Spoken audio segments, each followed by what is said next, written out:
You are lying naked beneath velvet sheets that smell like roses and old blood. The air is too warm, too quiet. Outside the palace walls, the city sleeps, drunk on bells and wine, celebrating your honor. But inside this chamber, nothing feels sacred, for women stand around your bed to hold silver basins, their arms already trembling. One clutches a thin book with a leather spine, and the last. She stands at your feet, her cold hands gripping your thighs. You've been told this is a blessing, that your virginity must be confirmed before the king arrives, that this night is holy, but the wax on the candle is melting too fast. The walls are too close, the silence feels like a trap. You stare at the velvet canopy above, trying to disappear into the stitching. Your mother once told you that pain proves purity, that the more it hurts, the more royal you become. But now, as the court midwife lowers her head between your legs and begins the search, you wonder, if my body is theirs, what part of me will ever be mine? They told her that red meant purity, that if her sheets were clean the next morning, her name would never be. In royal courts from Vienna to Delhi, from the Vatican to the Forbidden City, blood was not just proof of innocence, it was a performance, a ritual, a receipt. Girls as young as 14 were trained not just to be virgins, but to prove it under pressure. On the wedding night, after the first scream, the blood had to come. It had to stain the linen, drip into a basin, soak through the cotton bandage folded beneath her thighs. And if it didn't, if the body refused to cooperate, the consequences were often fatal. Some brides sliced themselves in secret before the act, slipping their own blood onto the sheets in the dark. Others hid chicken livers in their hands. One Moroccan princess reportedly crushed beetles in a cloth and pressed it between her legs as the door creaked open. It wasn't about sex. It wasn't even about belief.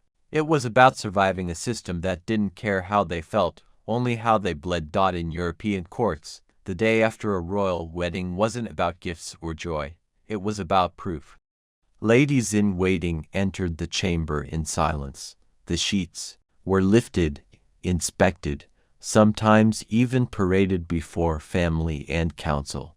In 1752, a duchess in the Saxon court was nearly exiled because her linen bore no trace. Her physician argued she had an unusually elastic constitution. The church disagreed. She was stripped of her title within the week.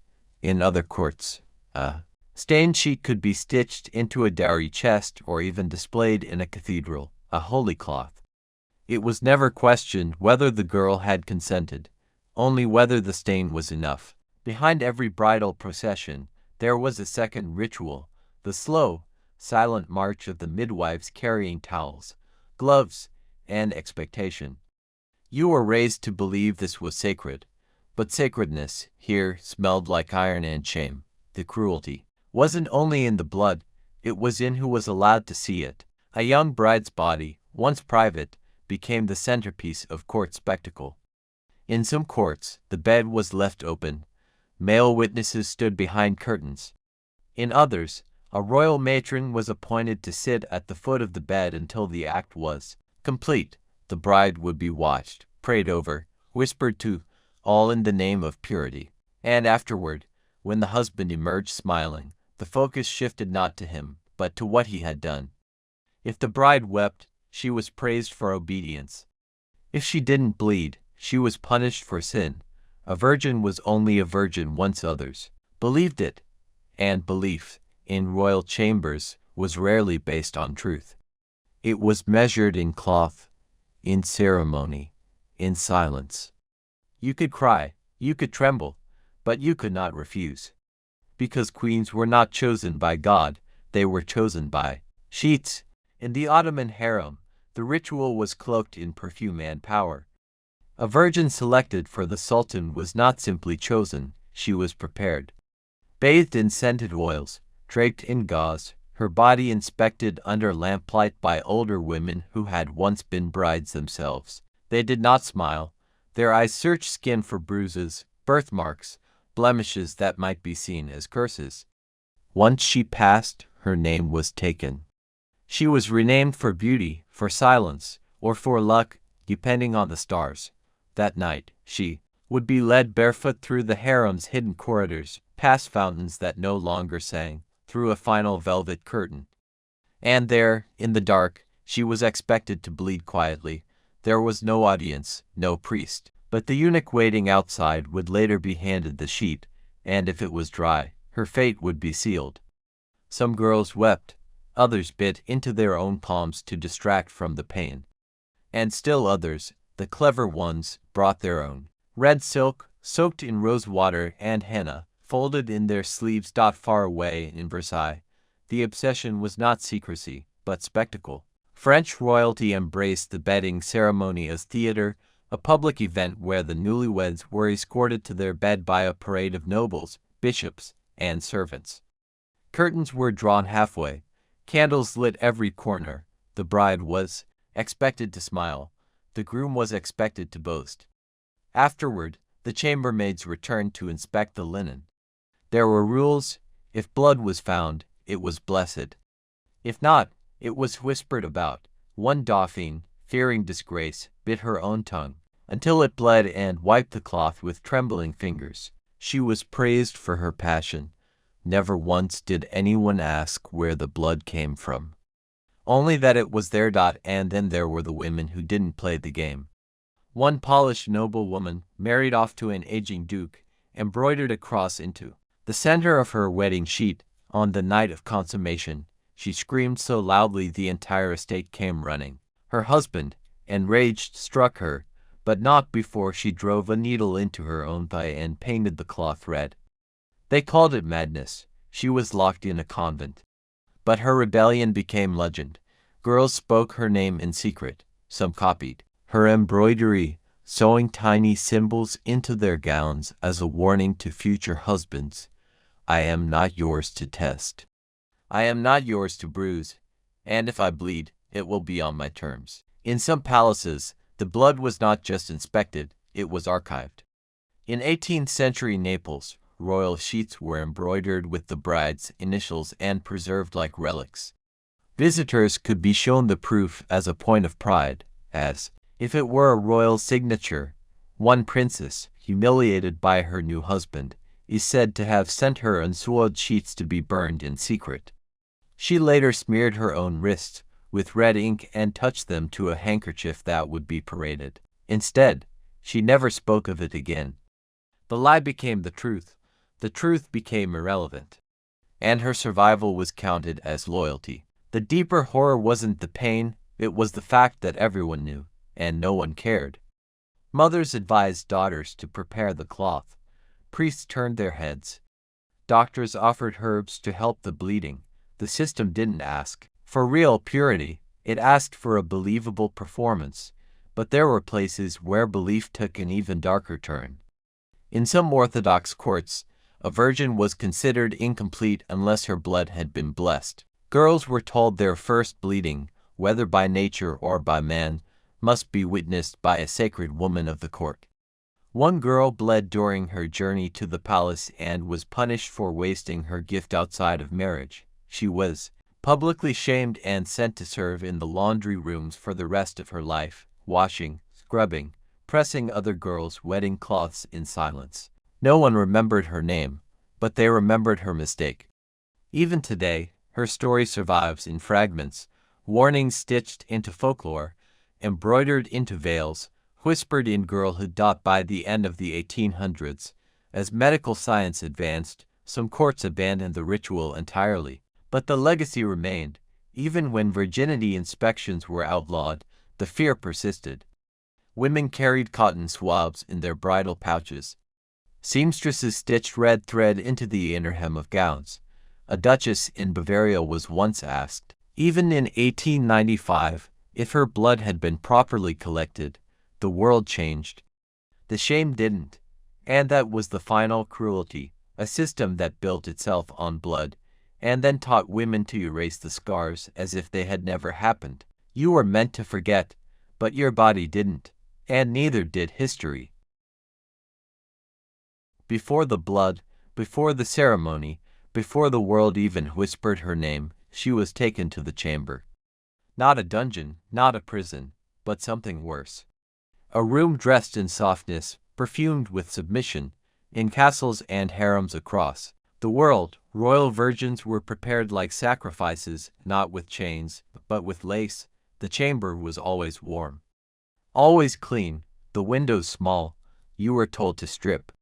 Not violently, but gently, the way a flower is plucked by a smiling hand. Then came the oils. Elder women would rub your arms, your stomach, the inside of your thighs. They called it cleansing, but it felt like a lesson. They touched you like you no longer owned your body. You were theirs now, a vessel to be made perfect, a surface to be polished. You smelled like roses, but you felt like stone. In one Spanish court, the preparation mistress was a woman called La Dama Blanca, the White Lady. No one knew her real name. She wore gloves and spoke in proverbs. The still stream is the deepest, she'd say, as she braided the girl's hair into submission. One bride, just 15, tried to run. They found her barefoot in the stables, bleeding from a fall. She was returned to the chamber and bathed again, twice. That night, the sheet bore blood and a bruise. And no one asked which came from which, because the ritual wasn't about honesty, it was about readiness. The girl had to look untouched, even if she'd already been broken. Her skin could carry scars. But not her silence. Across continents, the methods changed, but the goal stayed the same. In some Indian palaces, girls were taught to walk with books on their heads for hours. They were told to speak in whispers, to avoid eye contact with men, unless summoned. One concubine recalled how she spent 6 months in a marble chamber lined with silk, never allowed outside, only trained to sing, serve tea, and smile without showing teeth. The eunuchs called it polishing, the concubines called it softening, but they all knew what it meant. You are not here to be a woman, you are here to be wanted. You are not here to speak, you are here to be seen. In these chambers, queens weren't born, they were silenced into existence. The transformation wasn't just physical, it was psychological. In the Russian courts, girls chosen for royal service were placed in rooms with no mirrors. They were told that vanity diluted purity, that the less you saw yourself, the more others would see holiness in you. The chambermaids combed their hair in silence. Every morning began with scented water, hymns, and whispers about obedience. One Tsarina to be confessed in a torn letter that for 2 years she never spoke above a murmur. Her reward was marriage to a man who called her his mute swan, and then locked her in a windowless bedroom for the rest of her life. She never screamed, because no one had taught her how. Elsewhere, the training was more brutal. In Ming Dynasty China, concubines were sometimes tested with a ritual called the 10 obediences. Each task was a test of pain, patience, or passivity. One required the girl to stand still for hours while silver needles were pinned to the fabric of her gown. If she flinched, she was sent back for reconditioning. Another task involved kneeling on uncooked rice while reciting lines of poetry 1,000 times. Her knees would bleed, but her voice had to stay soft. The idea was simple. If you could suffer in silence, you could serve in silence. And if you couldn't, you didn't belong. But the deepest preparation was always the stripping of identity. In Ethiopian royal courts, girls brought from noble families were renamed upon entering the inner palace. Their birth names were erased, their family letters burned. One girl, previously a daughter of a general, became the Jasmine of the third corridor. She wasn't allowed to write. Her voice was documented only through what she wore, layers of ivory and crimson, stitched with symbols that only the court's women could read. She became a decoration, a scented ghost, a silence wrapped in satin. And this was called refinement. They said she glowed. But inside, she was vanishing. Sometimes, the preparation was called a blessing. In the Holy Roman Empire, high-born brides were often visited by elderly noblewomen who would anoint their foreheads with oils and whisper prayers into their ears. But the oils left marks. The prayers were warnings. One ritual involved holding a girl's hands over burning herbs to purify her fingers from temptation. The smoke made them dizzy, the heat made them obedient. Those who fainted were praised for their humility. Those who flinched were lectured about eternal fire. One girl, the niece of a bishop, was once locked in a sunlit chamber for 3 days, without water, because she had laughed at a servant boy. She emerged silent, hollow, ready. In some African kingdoms, virgins were prepared with gold, not cloth. Their skin was scrubbed raw with sand and then rubbed with butter, milk, and gold dust until they shimmered in candlelight. They were then walked into the king's viewing hall like living statues. No words, no clothing, just silence and shine. One girl collapsed halfway, her knees buckling under heat and fear. She was revived, brushed, and returned to the line. And later, chosen. The guards said the king liked women who didn't speak. He said it made them more divine, but it wasn't just girls. In Persian courts, young boys destined to serve royal women were prepared too, not for marriage, but for obedience. They were bathed, dressed in fine silks, and then castrated. Eunuchs were seen as pure, incorruptible, safe. But they were also trained in the arts of music, poetry, and listening. One eunuch, known only as the White Rose, served 3 queens, memorized their secrets, and was buried in silence, his body wrapped in the same robes he wore as a boy. He never kissed anyone, never touched a hand in love. But he was called perfect. By the time the rituals ended, if they ended, the girl who entered the chamber was gone. In her place stood a vessel, decorated, decorous, drained, ready to be presented. And in the quiet, soft-lit moments before she was let out, she sometimes reached for her old name, her old thoughts, her old heartbeat, only to find they had been powdered away. You don't forget who you were, you just learn that no one will ever call her again. Once the chamber doors opened, the testing began. It didn't matter how sweetly you had bowed, how perfectly you had bled, or how still you had sat during the anointing. The real ritual was what came next, when power finally touched your skin. In many royal courts, consummation was just the beginning of obedience. The girl who had once been prepared now had to prove she could endure, that she could please, that she could disappear. One Persian queen was given a single command before her wedding night: do not cry louder than the flame. That flame, it turned out, was a single candle placed beside the bed, and if it flickered, the husband would stop. If not, he would continue.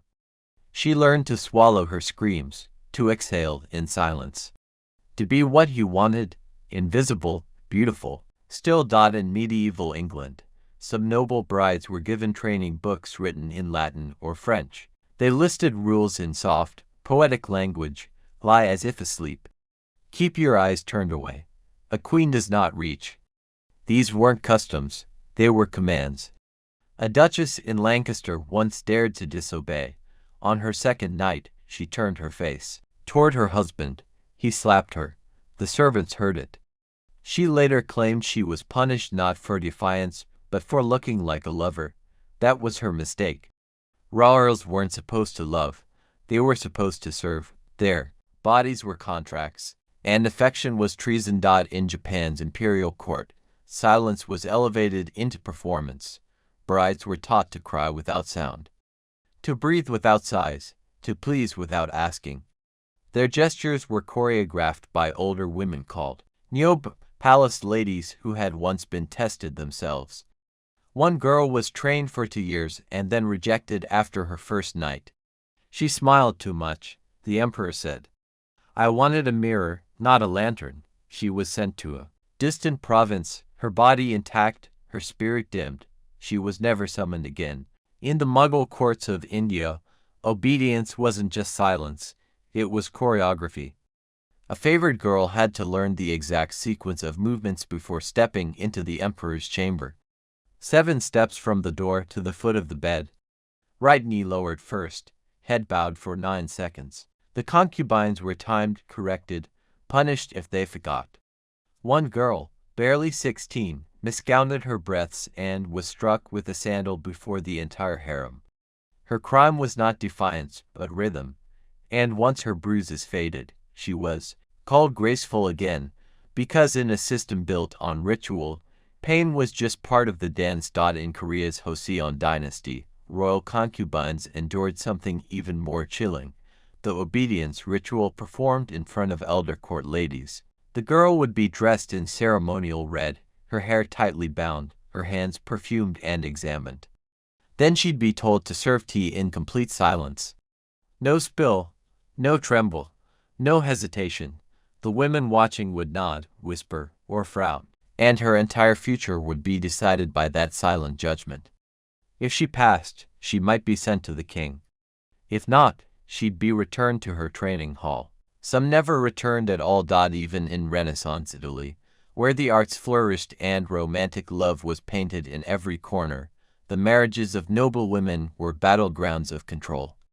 Obedience meant not resisting when your husband touched you while drunk. It meant smiling through court dinners after nights of bruises. It meant enduring priestly counsel when your body rejected him and produced no heirs. One countess was publicly scolded by her confessor for withholding her womb. Her husband beat her that evening. She bowed the next morning. That was obedience. It was not about loyalty or trust. It was about performance under pressure, about proving, over and over, that you knew your place and would remain in it, no matter how deep the wound or how loud the silence. The most terrifying part of obedience was that it could never truly be completed. Once you passed the first night, there came the second, then the month, then the year. And at any moment, a misstep could unravel everything. In the Moroccan royal court, a concubine who whispered in the wrong ear during a feast was dragged from the harem and never seen again. The other women said nothing. They tightened their veils. They watched the food more carefully. One day you were praised for beauty, the next punished for vanity. There were no rules, only moods, and a woman's survival depended on how well she could read a man's silence. In the French court of Louis XIV, obedience extended to the body itself. Noble women were expected to bear sons without complaint. One duchess gave birth in the presence of 15 courtiers, including men, while screaming was forbidden. When she bit into the silk of her sleeve to stop herself from crying out, they said she had the grace of a saint. She bled for hours. The child died. Her husband refused to look at her afterward. And yet, she was still considered a perfect wife, because she had obeyed, because she had made no sound. But the worst obedience was the kind you gave to yourself, when the fear lived not in the man, but in your own reflection. In the Chinese Forbidden City, one empress described how she began to bow to empty rooms, how she would rehearse apologies for mistakes not yet made, how she smiled in her sleep. She once confessed in a hidden letter, "The greatest lie they taught me was that I am safe when I am still." She believed it. Until the emperor died. And then, even silence couldn't protect her. She was exiled for outliving his favor. In the end, the test was never pass or fail. It was endurance. And the cost wasn't measured in scars, but in how many pieces of yourself you lost without anyone noticing. You were never asked to love, only to obey, and when your silence became permanent, they called it peace. There was a moment, hidden behind curtains, tapestries, rituals, where everything that had been prepared for, whispered about, and silently rehearsed finally happened. It was the moment no one spoke of, the moment they called sacred. In European courts, it was called the bedding ceremony. In Ottoman harems, it was simply called the night. But no matter what it was called, it was never about pleasure.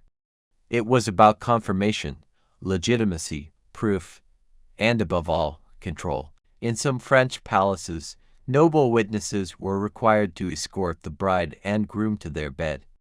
They would stand just beyond the curtain, listening. Sometimes, a priest blessed the sheets. Sometimes, a servant carried in wine to symbolize union. But the union wasn't always wanted. One young bride in the court of Charles IX bit her lip until it bled, just to keep from screaming. The next morning, she was praised for her composure. In Ethiopian courts, sacred unions took place beneath open skies, under stars that bore witness. The girl's hair was perfumed with incense, her body wrapped in thin linen soaked in butter and herbs. She was told to think of the gods. But her hands trembled. She was only 14. Her husband was nearly 60, and when it ended, her legs wouldn't hold her. She was carried away. Later, the servants said the gods had smiled, but she remembered nothing, only the sound of the fabric being torn. In some parts of the Ottoman Empire, concubines were summoned not by name, but by scent. The Sultan would choose the girl whose body had been perfumed that day. It was considered divine will. And so the ritual of violation began with aroma, the smell of rose, or jasmine, or amber. That's how she knew it was her turn. She would walk barefoot, flanked by eunuchs, to the chamber. There, she would kneel by the incense burner until summoned. And when the door opened, she would enter quietly, a ghost of silk and smoke. What happened next was not spoken of, not even between women. Because in those moments, identity didn't matter, only obedience, only survival. In the Holy Roman Empire, certain royal couples were required to undergo bed ceremonies, a grotesque blend of wedding and inspection. After the vows, the bride and groom were escorted to a chamber, their clothes removed not in privacy, but by noble witnesses. A bishop would bless the bed, a priest would read a psalm. Then the curtains were closed, but not all the way. In some cases, they left a hand's width open, just enough, as one count recorded, to prove the act began. The bride was not asked, she was expected. Her silence was seen as grace, her trembling as modesty, her pain as holy. In parts of West Africa, virgins offered to kings were believed to carry spiritual power. But before they could be touched, they were often subjected to a trial, not of consent, but of endurance. One ritual involved lying motionless while the king circled the girl, reciting prayers, brushing ash along her collarbone, and whispering the names of his ancestors. If she flinched, she was returned for refinement. One witness claimed he saw a girl cry without a sound, tears tracing down powdered cheeks, as the king finally laid a hand on her chest.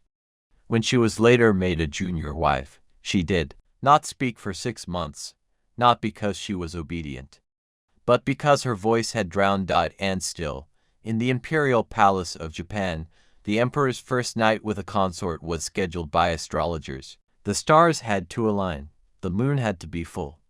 Her body became an instrument of prophecy, and what happened between them was considered divine law. After the ritual, she was forbidden to leave her chamber for 3 days. She was considered untouchable, not for protection, but to allow the gods time to settle in her womb. If she conceived, she was worshipped. If not, she was ignored. The sacred had passed her by. These were not nights of love. They were rites, sacraments, written in flesh and silence. And the women chosen to fulfill them were not called victims. They were called holy. In the Russian imperial court, Tsarist brides were led into candlelit chambers while old women scattered flower petals beneath their feet, not for romance, but to absorb the blood. A bride who did not bleed was suspected of impurity. One girl was said to have pricked her thigh in secret, staining the sheets to preserve her honor. It worked. The next day, her new husband gifted her a sapphire necklace. She wore it for the rest of her life, a reward not for love, but for deception that matched expectation. Because in royal history, it was never about truth. It was about appearance. Meanwhile, in the Aztec Empire, sacred coupling between rulers and priestesses was orchestrated atop temple platforms. The woman was prepared by fasting and silence. Her hair was braided with maize, her lips painted with crushed flowers. She was offered to the gods through the man, and afterward, bathed by virgins to purify the residue of divinity. But the girl who once walked up those steps never came down the same. One priestess later wrote, "My body became a door. But no one asked if I wanted to be entered." She was praised in ceremonies, sung about in chants, but left childless. And alone, she died at -3. And even in modern monarchies, as recent as the early 20th century, royal consummations were considered national events. In one Balkan kingdom, servants checked the sheets for blood each morning after the wedding night. The chambermaids gossiped, courtiers waited. If the stain was absent, the bride's lineage was questioned. One princess was forced to submit to a midwife's inspection before the second night. She passed, but she never looked her husband in the eye again. The sacred violation was never seen as violence, not by the men, not by the priests, not even by many of the women. Because when pain is wrapped in ritual, when suffering is blessed with scripture, when the bed becomes an altar, then what's left is not a girl, but a relic, revered, empty, untouchable. They wore gold in their hair, silk on their skin, and were praised as divine. But beneath the perfume, beneath the pearls, beneath the rituals carved in incense and blood, they were just girls. Girls who were stripped of names and turned into vessels, into proof, into myths. History calls them queens, wives, concubines, empresses. But it rarely remembers how they trembled before the curtains closed, or how they learned to measure survival in silence. For every crown placed on a royal head, there was a night of obedience behind it. For every royal heir born, there was a body that was tested, used, and discarded. These rituals were never written by women, only suffered by them. And though they were called sacred, nothing about them was holy. Because when intimacy becomes law, and pain becomes duty, and your own body becomes a stage, what's left of you, really? Maybe a stain on linen, maybe a child, maybe a name passed down through a history book without the weight of what it cost. And yet, some of them resisted, not always loudly, not always with rebellion, but in the smallest, most dangerous way. They remembered the scent of the jasmine before it burned, the shape of the curtain that never fully closed. The first moment they realized they were not alone, that others had walked this same path, and from that memory, they made something stronger than obedience. They made stories, whispers, warnings, and today we speak them aloud.